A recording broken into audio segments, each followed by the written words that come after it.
రెట్టింపు చేయమని వేడుకుంటున్నాను. మీరు దుఃఖపడవద్దు, మీరు దుఃఖపడినప్పుడు ఆయన మిమ్మల్ని ఓదారుస్తానన్నావు. దుఃఖపడి వారు ధన్యులన్నావు నాయన.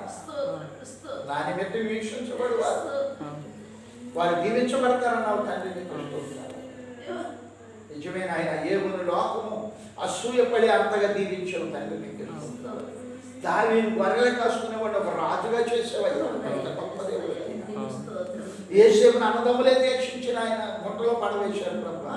యేసేపును ఒక రాజ్యానికి రాజుగా చేసేవాడు.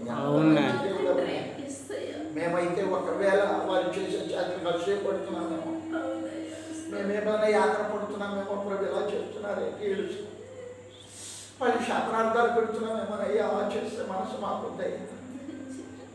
శత్రువులు దీవించమన్నావు, శత్రువులను ఆశీర్వదించమన్నావు. ఈ శత్రువులు మీరు దీవించమన్నారు అన్నప్పుడల్లా నేను దీవించబడతాను. అప్పుడు వారి నెత్తి మీద నిప్పులు కుప్పలు పోస్తానన్నావు తండ్రి.